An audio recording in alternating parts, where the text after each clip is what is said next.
Hello everybody, welcome back to the F8 Customs YouTube channel. And we just launched our new 2.0 band shirt design here just a few months ago. One of the biggest questions we get, what is the difference between the new 2.0 and the original F8 band shirt design? So this video is dedicated to showing you the differences between these two shirts.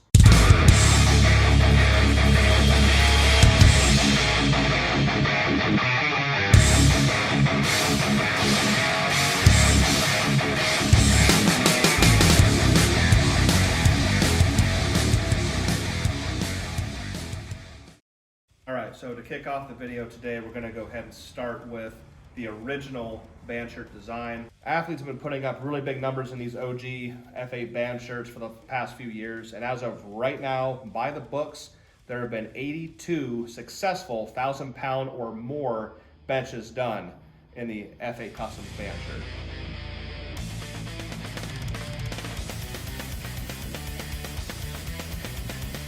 The example I have right here in front of me, this is a triple ply original with the stock style collar. One of the key points I really want to mention and have you take home with you is the sleeve construction.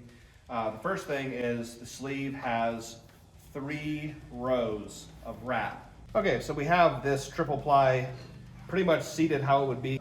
As you can see, with it fully on, my arm all the way in, this is the problem I have as an athlete, is that the shirt is absolutely over top of my elbow, even slightly below. So one of the alterations I've always had to have done with Rob is to have him shorten the sleeve significantly, almost all the way down to the second row, in order to have my elbows out to remain legal.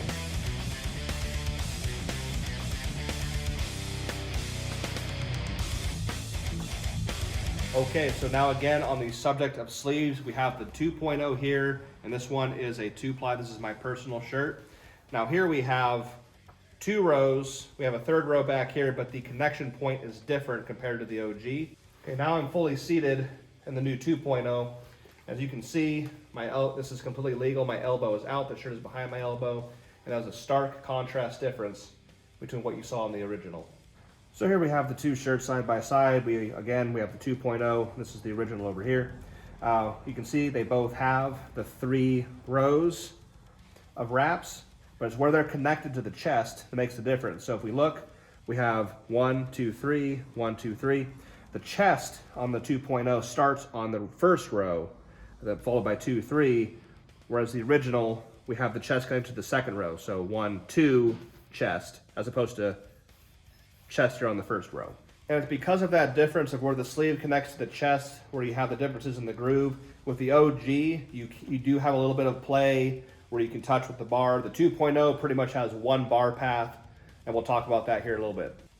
To end on the sleeve note, my personal experience, I had a lot of trouble with the original design with my very, very, some say abnormally short humerus bones here in my arm, where it was always down past my elbow. Sending it back to Rob over and over and over again to get it shorter and shorter and shorter. So if you are a shorter limb lifter like myself, the 2.0 is going to be much more beneficial to you. It's not going to be a struggle to keep the shirt legal above the elbow. So the next item on the list is going to be as far as technique goes, using the shirts, how are they different. With the construction of the chest, the way the sleeve is sewn on, what row of the sleeve is connected to the chest. With the OG, you see a lot of different technique. You have flared elbow position, higher bench, you have tucked, people going lower like myself. You really have some play. It can complement a lot of different styles. Now with the 2.0, again, with how the sleeve is connected to the chest, the angle of the sleeves, this, from my personal experience, is working much, much better tucking and going lower like a lot of my poly guys out there, guys and gals. This shirt is meant to complement that technique. So we've gotten into a little bit of difference in the construction between the 2 designs, the sleeve length, the difference in how you tuck versus flared, different techniques. So now we'll get into the differences in the collars. So I've got the shirt kind of seated haphazardly. This is not quite my size, but one of the biggest issues people have had in the past is keeping the shirt off their neck. So for me personally, what happens if I want to pull the neck down, because this is all one piece, it's all one solid construction, if the collar comes down, the sleeves have to come down with it. So if I wanted to keep the collar off my neck, if I pull it down, the The sleeves then come even lower on my arms, covering my elbows even further. So we switched now, again, kind of by myself, not seating it totally properly, but you can already see how much lower this collar is on the 2.0. Again, my elbows are sticking out, so the shirt is legal. So without even really trying, as long as I got my elbows sticking out, you can see how much effort it took to keep that shirt nice and low. It didn't take much at all. And once I get the Velcro situated in the back, get a bench belt on and cinch that down, when I lay down, the shirt is going to stay nice and low, have a nice low groove, and it's not going to come up here on my neck. So there we have it, a basic overview of these two awesome designs, both from F8 Customs, OG and 2.0.